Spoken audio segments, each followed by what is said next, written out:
travaillé surtout autour du souvenir en fait. Qu'est-ce que ça fait d'être sous une table? On s'adresse presque plus aux parents qu'aux enfants. C'est vraiment le désir de remettre le parent à hauteur d'enfant, donc de faire travailler ses souvenirs pour qu'il retrouve un peu le temps de l'enfance.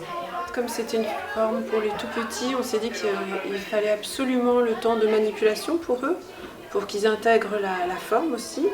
Et puis, du coup, on a fait des petites tables avec le même système.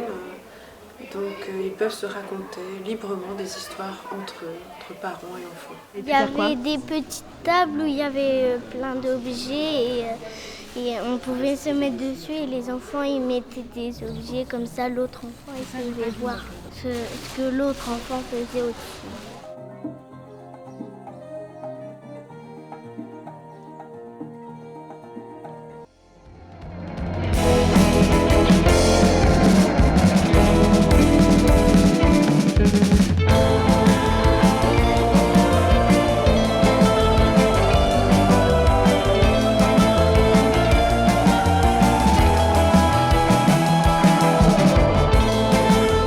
Ça peut être un rapport analogique, hein, quand ça ressemble en plus petit, c'est vraiment l'effet de la miniature.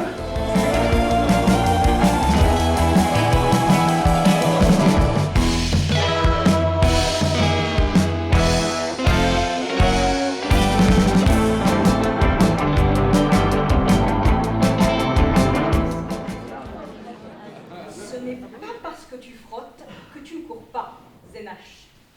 Tandis que tu nettoies l'open space de 500 mètres carrés, tu continues de travailler tes foulées. Petit pas, s'empêcher de se croire géante et garder le cap. Ne pas te laisser gagner par la fébrilité. Donc 2h32, c'est né d'un fait divers extrêmement malheureux qui est la mort d'une marathonienne, Zénache Guesmou, et ça m'a mis en fait dans une colère. L'air frais d'oxygène. Tu te sens bien lorsque tu entames ton 10e kilomètre depuis le lever. Je sais ce que ça veut dire en fait d'être à ce niveau-là en tant que marathonienne, c'est-à-dire le niveau qu'il faut pour ça. Et en plus de ça, comme Zénache Guesmou n'avait pas la nationalité française, du fait qu'elle ne parlait pas assez bien le français, elle devait être donc du coup subsister quoi, voilà, subvenir à ses besoins. Et elle était aussi femme de ménage. Donc du coup, pour moi, c'est vraiment dans cette relation-là, à travers le sport, à travers sa condition, un exemple de courage. C'est une performance incroyable et puis très émouvant en fait, cette énergie-là. Enfin, j'ai vraiment admiré les deux comédiennes. C'est vraiment pour moi une métaphore de la vie. Voilà, on court jusqu'à la mort et c'était vraiment puissant. J'étais très émue par ce spectacle. Les garçons qui s'entraînent avec toi au club de Montreuil te disent « Tu es courageuse, Zénache ». Tout le monde dit « Elle est courageuse, Zénache ».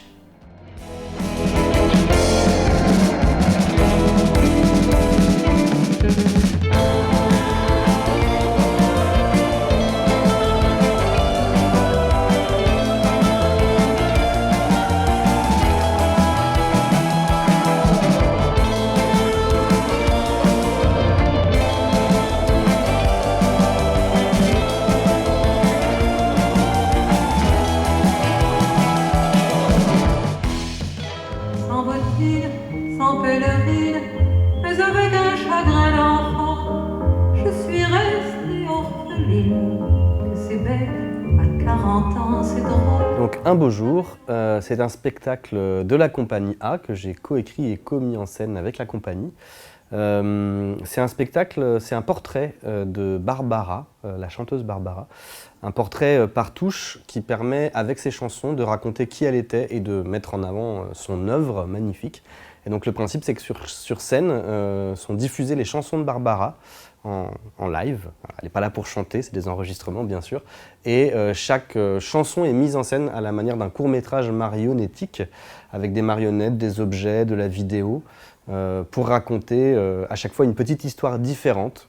Et donc on a pris les chansons de Barbara comme un texte, pour faire comme ça plein de petites pièces différentes. Et quand on les met toutes ensemble, au bout d'une heure, ça nous permet de raconter qui est Barbara. Parce que comme elle se racontait dans ses chansons, et ben quand on écoute ses chansons et qu'on voit le spectacle, on en sait un peu plus sur qui elle était.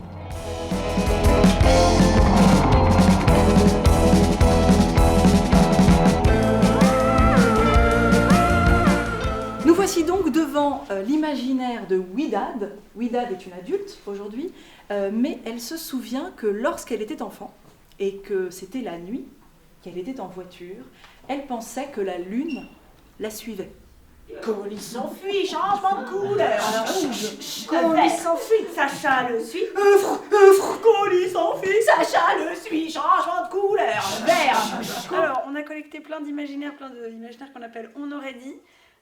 Parce qu'on s'est rendu compte que Adèle avait un imaginaire, moi j'avais un imaginaire, nos amis avaient des imaginaires, donc on s'est dit si nous on en a, forcément les autres en ont.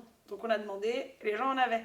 Comme par exemple Thibaut, lui il pensait que la calvitie c'était une coupe de cheveux qu'on demandait au salon de coiffure. Voilà, ça c'est un imaginaire, parce que je l'ai pas dit. Voilà, oui, c'est ça, parce qu'on comprend pas. En fait, les imaginaires, comme on les appelle, ou les on aurait dit, c'est des illusions qu'on avait quand on était enfant. Et donc on a fait tout un travail pour essayer de collecter un maximum de ces histoires auprès d'adultes.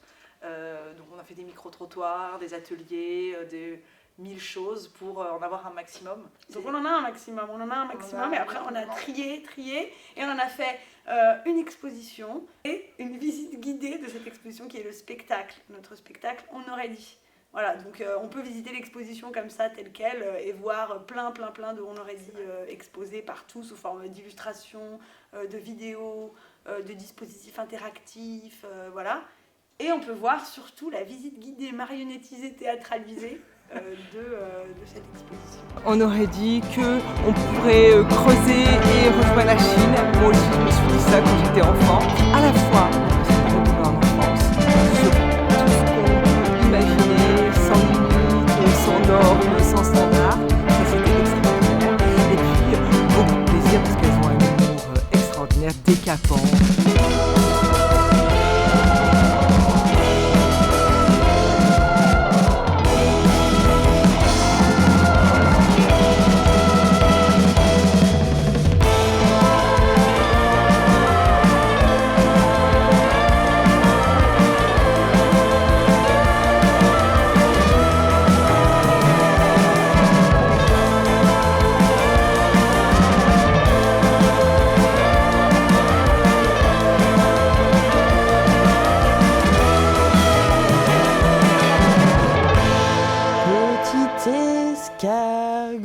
Tu portes sur ton dos ta marionnette.